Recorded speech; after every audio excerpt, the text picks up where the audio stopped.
Mutiara Hikmah. Bismillahirrahmanirrahim. Alhamdulillahirrabbilalamin. Wassalatu wassalamu ala ashrafil anbiya'i wal mursalin wa ala alihi wa ashabihi wa man tabi'ahum bi ihsanin ila yaumiddin. Para pemirsa Rosyad TV rahimani wa rahimakumullah. Kita kembali di acara Mutiara Hikmah di serial Ibadur Rahman, dan salah satu karakteristik dari Ibadur Rahman itu adalah mereka menjauhi dosa-dosa besar. Nah, di episode kali ini kita akan bahas apa itu dosa besar. Para pemirsa sekalian, tidak ada manusia yang Allah Subhanahu wa Ta'ala ciptakan di muka bumi ini yang tidak terjatuh ke dalam kesalahan, tidak terjatuh ke dalam dosa. Semua manusia pernah jatuh ke dalam dosa. Oleh karena itu Nabi SAW mengatakan dalam sebuah hadisnya, kullu bani Adam khatta'un wa khairul khatta'in at-tawwabun. Semua anak Adam pernah jatuh ke dalam dosa, pernah jatuh ke dalam kesalahan. Dan sebaik-baik orang yang salah adalah orang-orang yang bertaubat kepada Allah Subhanahu wa Ta'ala. Maka di sini para pemirsa sekalian, bahwa dosa Allah Subhanahu wa Ta'ala sebutkan di dalam Al-Qur'an bahwa dosa tersebut terbagi menjadi dua. Sebagaimana Allah Subhanahu wa Ta'ala katakan di dalam firman-Nya, in tajtanibu kaba'ira ma tunhauna anhu nukaffir ankum sayyi'atikum wa nudkhilukum mudkhalan karima. Allah Subhanahu wa Ta'ala mengatakan, jika kalian menjauhi dosa-dosa besar yang dilarang, maka Allah Subhanahu wa Ta'ala akan menghapuskan kesalahan-kesalahan kecil kalian, akan menghapuskan dosa-dosa kecil kalian. Nah, dari ayat ini kita bisa mengetahui bahwa Allah Subhanahu wa Ta'ala membagi dosa tersebut menjadi dua. Ada dosa besar dan ada dosa kecil. Demikian juga Allah Subhanahu wa Ta'ala sebutkan di ayat yang lain. Allah katakan, alladzina yajtanibuna kaba'iral itsmi wal fawahisha illal lamam inna rabbaka wasi'ul maghfirah. Allah Subhanahu wa Ta'ala mengatakan, yaitu orang-orang yang mereka menjauhi dosa-dosa besar dan perbuatan-perbuatan keji, kecuali al-lamam. Para ulama mengatakan al-lamam ini adalah kesalahan-kesalahan kecil atau dosa-dosa kecil. Inna rabbaka wasi'ul maghfirah. Sesungguhnya Rabb kalian maha luas ampunannya. Nah, di ayat ini juga menunjukkan Allah Subhanahu wa Ta'ala membagi dosa tersebut menjadi dua, dosa besar dan dosa kecil. Demikian juga hadis dari Nabi sallallahu alaihi wasallam yang Nabi sallallahu alaihi wasallam mengatakan, as-salatul khamsu wal jum'ah ilal jum'ah kafaratun lima bainahunna ma tukhsyal kabair. Nabi sallallahu alaihi wasallam mengatakan, salat 5 waktu dan dari satu Jumat ke Jumat yang lain, maka di antara itu semua ada penghapus dosa-dosa kecil selama dosa besar tidak dikerjakan. Maka dari ayat dan hadis Nabi sallallahu alaihi wasallam tersebut, kita tahu Allah Subhanahu wa Ta'ala membagi dosa tersebut menjadi dua, dosa besar dan dosa kecil. Lantas para pemirsa sekalian, apa itu dosa besar? Para ulama menjelaskan banyak sekali definisi dari dosa besar tersebut, yang satu sama lain saling melengkapi, dan mereka memberikan kaedah-kaedah untuk mengetahui apa saja yang dikatakan sebagai dosa besar. Maka para pemirsa sekalian rahimani wa rahimakumullah, kita harus tahu apa kaedah yang dijelaskan oleh para ulama untuk mengetahui sebuah dosa tersebut menjadi dosa besar.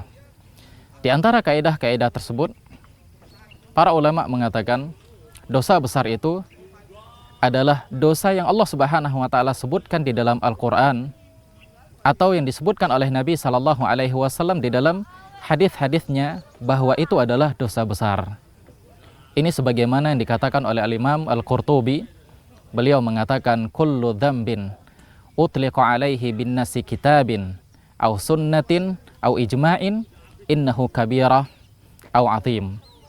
Al-Imam Al-Qurtubi rahimahullahu ta'ala mengatakan, setiap dosa yang disebutkan di dalam Al-Quran, yang dimutlakkan, yang disebutkan di dalam Al-Quran, atau disebutkan oleh Nabi Sallallahu Alaihi Wasallam dalam hadis beliau, atau ijma'nya para ulama-ulama salaf, bahwa itu adalah dosa besar, maka dosa tersebut adalah dosa besar. Ya, contohnya seperti berbuat syirik kepada Allah Subhanahu wa taala, membunuh orang-orang yang dilarang untuk ditumpahkan darahnya atau dibunuh, mencuri, atau dosa-dosa yang lainnya. Ini kaidah yang pertama yang harus kita ketahui. Dosa tersebut dikatakan sebagai dosa besar tatkala Allah Subhanahu wa taala menyebutkan di dalam Al-Qur'an atau Nabi sallallahu alaihi wasallam sebutkan di dalam hadisnya itu adalah dosa besar. Yang kedua, para pemirsa sekalian rahimani wa rahimakumullah, adanya ancaman dari Allah Subhanahu wa taala terhadap dosa tersebut. Apakah berupa ancaman masuk ke dalam neraka, atau kemurkaan dari Allah Subhanahu wa taala, atau laknat dari Allah Subhanahu wa taala, atau adab yang Allah Subhanahu wa taala jelaskan tatkala orang-orang melakukan perbuatan dosa tersebut. Ini sebagaimana yang dikatakan oleh Nabi sallallahu alaihi wasallam dalam sebuah hadisnya, beliau mengatakan, la'natullah 'alal yahudi wan nasara ittakhadhu qubura anbiya'ihim masajida. Allah Subhanahu wa taala melaknat orang-orang Yahudi dan orang-orang Nasrani yang mereka menjadikan kuburan para nabi-nabi mereka sebagai masjid. Maka para pemirsa sekalian rahimani wa rahimakumullah, menjadikan kuburan-kuburan sebagai tempat ibadah, sebagai sesuatu yang dijadikan tempat untuk melakukan ritual-ritual ibadah, maka ini merupakan dosa besar. Seperti dia salat di kuburan, dia bertawasul, dia meminta-minta kepada mayat yang ada di kuburan, maka ini adalah dosa besar. Ini kaidah yang kedua. Adapun kaidah yang ketiga, para pemirsa sekalian rahimani wa rahimakumullah, adanya hukuman had tatkala orang tersebut melakukan perbuatan dosa itu ketika di dunia. Adanya hukuman yang sudah ditetapkan di dalam Al-Quran ataupun di dalam hadis Nabi Sallallahu Alaihi Wasallam, seperti membunuh orang. Maka ditentukan, dijelaskan oleh Allah Subhanahu wa taala, tatkala orang tersebut membunuh, maka dia dibunuh juga. Dia dihukum dengan hukum yang setimpal, hukum qisas. Atau tatkala ada orang-orang yang melakukan perzinahan, ketika dia seorang yang muhsan atau orang yang sudah pernah menikah dan sudah pernah berhubungan intim dengan pasangannya, dan dia berzina dengan wanita lain atau laki-laki lain, maka diancam oleh Allah Subhanahu wa taala dengan cara dirajam sampai wafat, sampai meninggal. Sedangkan orang-orang yang belum pernah menikah ataupun belum pernah melakukan hubungan suami istri, kemudian dia berzina dengan yang lain, maka dia diancam dengan dicambuk sampai 100 kali cambukan. Dan banyak kaidah-kaidah lain yang disebutkan oleh para ulama tentang dosa besar ini. Maka selain dari kaidah tersebut, semuanya dosa kecil. Namun para pemirsa sekalian rahimani wa rahimakumullah, jangan pernah meremehkan dosa kecil, karena dosa kecil juga bisa menjadi dosa besar. Sebagaimana para ulama salaf, mereka mengatakan, lal kabirah la saghirah illa ma'al israr, la kabirah ma'al israr. Tidak ada yang dinamakan dosa kecil, la saghirah ma'al israr. Tidak ada yang dinamakan dosa kecil jika dia dilakukan secara berulang-ulang. Maka tatkala seseorang melakukan perbuatan dosa yang berulang-ulang, meskipun dosa tersebut dosa kecil, maka dia akan menjadi dosa yang besar. Inilah dia para pemirsa sekalian rahimani wa rahimakumullah, batasan-batasan atau kaedah-kaedah yang dijelaskan oleh para ulama tentang apa itu dosa besar.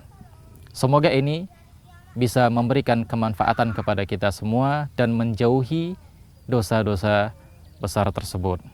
Aku qouli hadza wa astaghfirullah li wa lakum wa lisairil muslimin innahu huwal ghafurur rahim.